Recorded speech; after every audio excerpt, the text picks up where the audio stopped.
2007년 한 기자회견장 고개를 숙여 거듭 사과를 하는 사람은 바로 대만의 로코 퀸 양승림. 还是在这边再跟大家说声抱歉，然后也要。 자, 이렇게 공개 사과한 이유를 먼저 설명을 드리면 이렇게 공개적인 사과를 하는 것이 이번이 처음이 아니라고 합니다. 2005년 프로그램 녹화장에서 또 2006년의 광고 행사장에서도 죄송합니다, 용서해 주세요 라며 고개를 숙인 그녀. 아니 계속 무슨 잘못을 했길래 사과만 하는 그런 일이 벌어지는 거죠? 뭐 일단 그녀의 전성기로 돌아가 보겠습니다. 2000년 16살의 나이에 4인조 아이돌 4인러브로 데뷔. 그리고 2001년엔 대만판 꽃보다 남자 유성화원에 출연해 당시 톱스타 언승욱, 서희원, 주유민 등과 어깨를 나란히 한 양승림. 귀엽고 사랑스러운 이미지로 팬들의 사랑을 듬뿍 받아 애칭인 커아이 교주, 일명 깜찍 교주로 불렸는데요. 그런데 청춘 스타로 잘 나가던 그녀가 몰락의 길을 걷게 된 것은 2004년 대만의 예능 내가 맞춰봐에서 한 말 때문이었습니다. 日抗战几年11吗？多打3年8年而已哦。 8年还而已哦8年而已这什么心态嘛 아, 몰랐던 게 문제가 아니라 8년 밖이라고요가 문제네. 그렇습니다. 가슴 아픈 역사인데 저렇게 웃으면서. 웃으면서 할 말이 아니거든요. 웃으면서 하는 거가 8년밖에 안 됐다고. 야. 그리고 중국인들의 뼈아픈 역사죠. 수십만 명이 학살당한 난징 대학살에 대해 묻는 질문에 난징 대학살이 뭐예요? 40만 명밖에 안 죽었어요? 라는 무개념 발언을 한 그녀. 그리고 저런 망언을 하기 전에도 대륙엔 가면 안 돼요. 아우 대륙, 아우 거기 너무 촌스럽거든요. 난 전생에 일본인이었을 거야. 기모노가 너무 좋아. 어머머. 라는 말을 많이 했다고 합니다. 일본 문화를 좋아할 수는 있지만 뼈아픈 역사를 조롱거리로 두면서 그러면서 저렇게 일본 문화를 좋아한다면 달리 보일 수밖에 없는 거죠. 그리고 사건 발생 3년 후인 2007년 4월까지 3차례 공개 사과를 했는데요. 하지만 한 인터넷 사이트 조사 결과에 따르면요. 무려 80%의 네티즌들이 사과를 거부했다고 합니다. 심지어는 2007년 7월 중국 대표 H위성방송국에서 양승림이 출연한 드라마 나의 장난꾸러기 왕자를 방영하려고 하자 양승림 드라마 방영을 취소하라! 내 눈에 흙이 들어가도 안 돼! 라며 만명 서명 불매 운동으로까지 이어졌다고 합니다. 그리고 결국 팬들의 분노에 드라마 방영은 취소. 그렇게 무려 15년이 지난 2019년 현재까지도 망언 스타라는 이미지는 꼬리표처럼 따라다니고 있습니다. 2012년 런던 세계 스포츠 대회에서 비장애인과 결혼 최초의 장애인 선수로 기록된 의족 스프린터 오스카 피스토리우스. 선천적으로 종아리뼈가 없이 태어난 피스토리우스. 하지만 그는 보철 의족을 착용한 장애인 육상 선수로 인간 승리를 온몸으로 보여주며 전 세계인들에게 편견에 맞선 육상 영웅, 불굴의 육상 스타로 불렸습니다. 그런데 2013년 2월 살인 용의자 오스카 피스토리우스 체포라는 기사가 도배되며 전 세계는 충격에 빠지게 됩니다. 엄청난 사건이었죠. 저분이 살인 용의자였다고요? 피스토리우스는 2013년 2월 14일 화장실 문 밖에서 총알 4발을 쏴 안에 있던 여자친구이자 유명 모델인 스틴 캠프를 숨지게 했는데요. 그런데 침입자인 줄 알고 총을 쏜 거예요. 피스토리우스는 밸런타인데이 기념으로 서프라이즈를 준비한 여자친구를 괴한으로 착각해 오인 사격했다고 했죠. 그런데 2014년 3월에 시작된 재판에서 처음 3발의 총성이 들리고 10분 뒤에 또 한 번의 총성이 들렸습니다. 그의 이웃들이 법정에 출석해 당시 상황을 증언하며 사건의 새 국면을 맞게 됩니다. 게다가 여자친구 스틴 캠프가 사망하기 몇 주 전 나는 당신이 무서워. 당신은 끊임없이 나를 못 살게 굴어. 라는 문자 메시지가 추가 증거로 제출됐는데요. 이후 육상 영웅과 살인자 이 두 얼굴 사이에서 국민들과 전 세계 팬들은 대혼란에 휩싸이기 시작했습니다. 자, 그런데 당시 법원에선 피스토리우스에게 여자친구를 죽일 의도가 없다며 무죄를 선고. 그러나 2014년 12월 검찰 측에서는 다시 항소. 의도적으로 그녀를 살해했다는 주장이었죠. 언론에서도 피스토리우스가 사건 직후 지인에게 전화해 여자친구를 죽였다고 고백했다는 내용까지 알려졌는데요. 허허, 참, 너무 무섭네요. 이후 계속된 검찰 측과 피스토리오스 측의 치열한 공방전 끝에 결국 판사는 피스토리오스가 여자친구를 숨지게 한 사실이 인정된다며 살인 혐의 유죄 판결을 선고. 그러나 2016년 6월에 열린 양형 심리재판에서 피스토리오스는 의족까지 벗어던진 채 힘겹게 재판장을 걸으며 저를 보세요. 저는 아주 취약한 몸을 가졌습니다. 라며 끝까지 죄를 인정하지 않고 선처를 호소했는데요. 하지만 이 모습을 본 여자친구 스틴 캠퍼의 부모는 그는 지금 연기를 하고 있는 거다 라며 분노를 금치 못했다고 합니다. 결국 2017년 11월 길고 길었던 3년의 재판 끝에 최종 판결에서 살인 혐의로 징역 13년 5개월을 선고받은 그 큰 감동과 울림을 주었던 육상 영웅 오스카 피스토리오스의 신화는 그렇게 막을 내렸다고 합니다. 밴드를 배신한 몰락스타 19. 저 오 기자의 다음 1위 후보를 발표하겠습니다. 1985년 사람지 선정, 현존하는 최고의 섹시가이. 또 1995년에는 영화 브레이브하트로 미국 영화계 최고 권위를 자랑하는 아카데미 시상식에서 무려 5개 부문을 석권. Mel Gibson for Braveheart. 할리우드 역사에 큰 획을 그은 멜 깁슨입니다. The Clan Wallace, we mustn't forget. 제 인생 영화 중에 하나. 프리덤. 프리덤. 그런데 그렇게 성공 가도를 달리던 멜 깁슨의 인생이 순식간에 나락으로 떨어지게 되는데요. 무슨 일 있었죠? 왜 모르죠 우리? 안 알려졌던 것 같은데. 2006년 7월 미국 캘리포니아 말리부의 해안 고속도로에서 음주 과속으로 적발된 깁슨은 I'm a king of Malibu. Mad Max. 게다가 너 유대인이지? 유대인들이 이 세상의 모든 전쟁을 일으키고 있는 거야. 다음 날 멜 깁슨의 언행이 세간에 알려지자 여러 유대인 단체들은 멜 깁슨을 할리우드에서 추방하라 라며 강력히 항의했는데요. 결국 이 일로 깁슨이 참여하기로 한 드라마에서 제외되고 개봉 예정이던 새 영화 배급에도 문제가 생기자 모든 건 내 본심이 아닙니다. 술 때문이었으니 용서해 주세요. 급히 이렇게 사과를 했는데요. 그런데 깁슨은 또다시 팬들을 실망시키고 맙니다. 와, 이게 끝이 아니에요. 이게 끝이었어도 굉장히 큰 사건인데 그러니까. 또 있어요. 2009년 멜 깁슨과 러시아의 인기 가수 옥사나 그리고리에바의 열애설이 보도됐는데요. 그런데 이 둘의 사랑이 뭐가 문제냐? 당시 멜 깁슨에게는 이미 아내가 있었습니다. 아이고. 멜 깁슨은 무명 시절인 1980년에 치과 간호사였던 로빈 무어와 결혼해 슬하에 7명의 자녀를 둔 가장이었는데요. 멜 깁슨의 배신, 외도에 분노한 아내는 즉각 이혼 소송을 제기했는데요. 그럼에도 불구하고 멜 깁슨의 태도는 너무 뻔뻔했습니다. 이혼하겠다고 발표한 지 2주 만에 영화 VIP 시사회에 그리고리에바의 손을 꼭 잡고 저렇게 아이고. 하지만 조강지처까지 배신하며 선택한 멜 깁슨의 사랑은 1년 만에 파국으로 치닫고 말았는데요. 2010년 옥사나 그리고리에바가 멜 깁슨을 상대로 폭행 소송을 제기한 겁니다. 그리고 그녀가 이제 갓 2개월 된 딸 루시아를 안고 있는데 멜 깁슨이 자신의 목을 조르고 심지어는 총을 겨누며 죽이겠다고 협박까지 했다라고 폭로했습니다. 왜 그래? 자, 그리고 결정적인 증거도 공개됐죠. 멜 깁슨의 폭언이 담긴 음성 파일. 아이고야. You look like a Johnny, and if you get raped, pack yours, it'll be your fault. All right?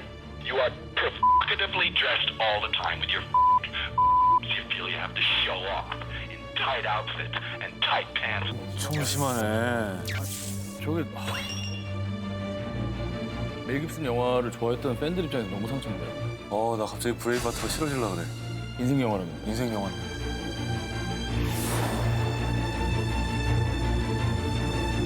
자, 할리우드에 까면 깔수록 추악한 트러블 메이커 멜 깁슨이 있다면 일본에는 이 스타가 있습니다.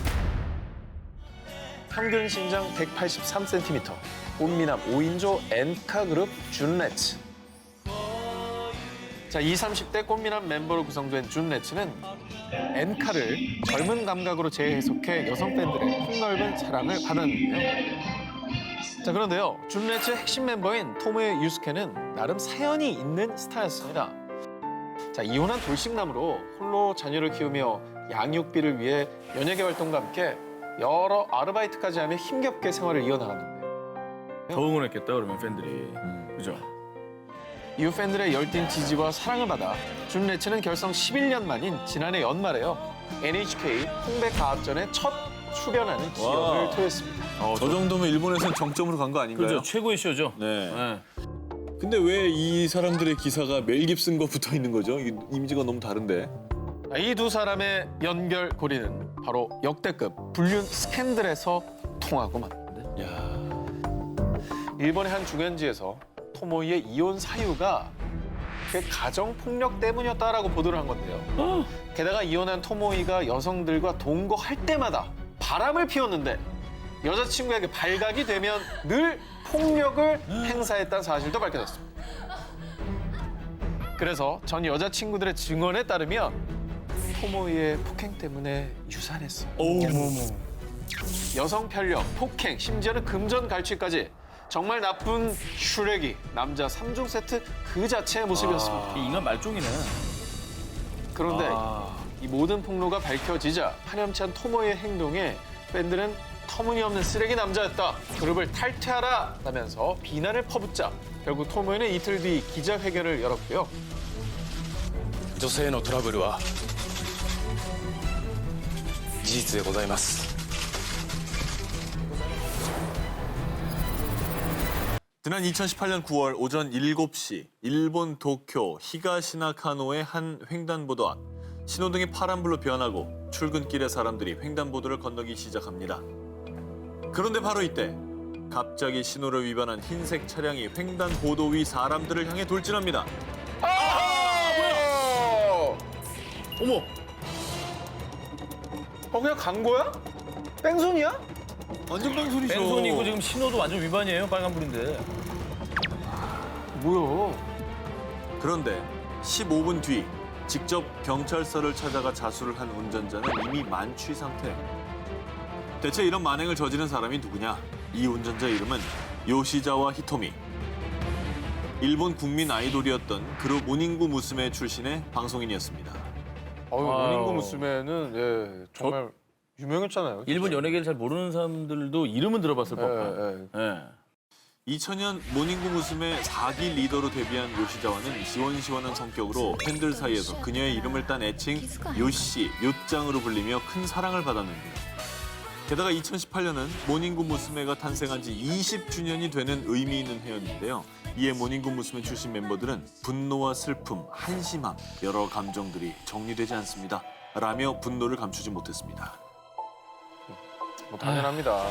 20주년이면 사실 팬들을 위해서 뭔가 새롭게 결성해서 그럼. 모습을 보여줄 수 있는데 그 모든 판이 다 깨질 수도 있는 거잖아요. 저 사건 하나로요. 이후 음주 사고 뺑소니 혐의로 즉시 체포돼 하라주쿠 경찰서에 구류돼 있던 요시자와는 300만 엔, 약 3천만 원의 보석금을 내고 석방됐는데요.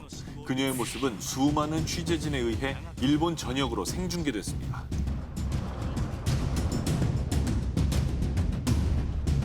결국 요시자와는 소속사와의 전속 계약을 해지, 연예계를 은퇴하겠다는 입장문을 발표했습니다. 이에 팬들은 은퇴가 아니라 사실상 해고! 모닝구 무스메 20년을 한 방에 날려버렸다! 라며 끝까지 그녀를 비난했다고 합니다. 이번에는 한 가정에 씻을 수 없는 상처를 남긴 한 스타의 끔찍한 만행입니다. 1999년 개봉한 홍콩 영화 심동. 풋풋한 첫사랑 스토리에 불변의 조각미남 금성무까지 출연하며 화제였죠. 특히 이 영화의 아련함을 극대화하는 주제곡 역시 큰 사랑을 받았는데요. 대만 출신의 실력파 싱어송라이터 임효배의 심동입니다. 목소리가 너무 좋네요. 예. 자, 그런데 말입니다. 2007년 6월 비 오는 새벽 5시 지인들과 술자리를 즐긴 임효배는요. 집으로 가기 위해 대리기사를 부르지 않고 직접 운전대를 잡았습니다. 아니 그럼 핸들을 왜 잡습니까? 술잔을 손에 잡기만 해도 운전 잡으면 안 되죠. 만취 상태임에도 불구하고 게다가 비까지 내렸는데 도로를 달리던 오토바이 한 대를 들이받은 임효배. 사고를 당한 오토바이 운전자는 곧바로 인근 병원으로 옮겨져 응급처치를 받았지만요. 결국 그만 숨을 거두고 말았습니다. 아유. 임효배의 음주운전으로 인해 목숨을 잃은 피해자 여성은 모 병원의 간호사이자 한창 엄마의 손길이 필요한 8살 아들을 둔 어머니였는데요. 사고 직후 피해자의 어린 아들이 엄마가 세상을 떠난 교통사고 현장에서 기도하는 모습이 공개되자 아유. 당신은 사람을 죽인 살인자라며 대만 국민들의 분노는 극에 달했습니다. 그런데 말입니다. 음주운전 사건 이후 조용히 자숙하는 줄 알았던 그녀가 2012년 다시 한번 논란의 중심에 서게 됩니다. 이번에도 또 술 사고를 치고 맙니다. 한 주점 사장이 언론에 제보한 내용에 따르면요. 주점에서 술을 마시던 임효배가 갑자기 자신이 키우던 개의 코와 입을 틀어막아 숨을 쉬지 못하게 했다는 겁니다. 왜 그러는 거야? 동물 학대 아닙니까 이거? 학대죠. 뭐 저런 주사가 다 있어요. 그리고 이 만행은 개가 빨리 낫길 바랍니다. 정말 죄송합니다. 라는 문자 메시지가 공개되면서 알려지게 됐습니다. 아니 그리고 이게 한 번 저렇게 했으면 술을 아예 끊던지. 그냥. 그러지 말아야 되는데 또 사고를 친 거잖아요. 이렇게 술 마시고. 그렇습니다.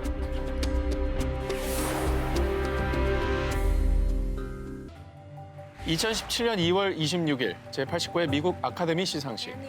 모두가 숨죽인 가운데 드디어 나무주연상 수상자가 호명됐는데요. 그런데 시상자였던 캡틴 마블의 브리 라스는요.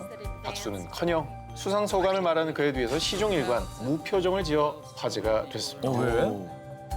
이후 그녀는 한 인터뷰를 통해 내가 무대에서 한 일 자체가 일종의 발언이라고 생각해요. 라고 전하기까지 했죠. 그 눈총의 대상은 바로 Casey Affleck, Manchester by the Sea. 나무주연상을 차지하고도 축하 대신 따가운 눈총을 받아야 했던 그 사연은 7년 전으로 거슬러 올라갑니다. 2010년 애플렉은 영화 I'm Still Here로 배우에서 감독으로 변신했는데요. 그런데 영화 촬영이 끝나자마자 2명의 여성 제작진이 애플렉을 상대로 소송을 제기했습니다.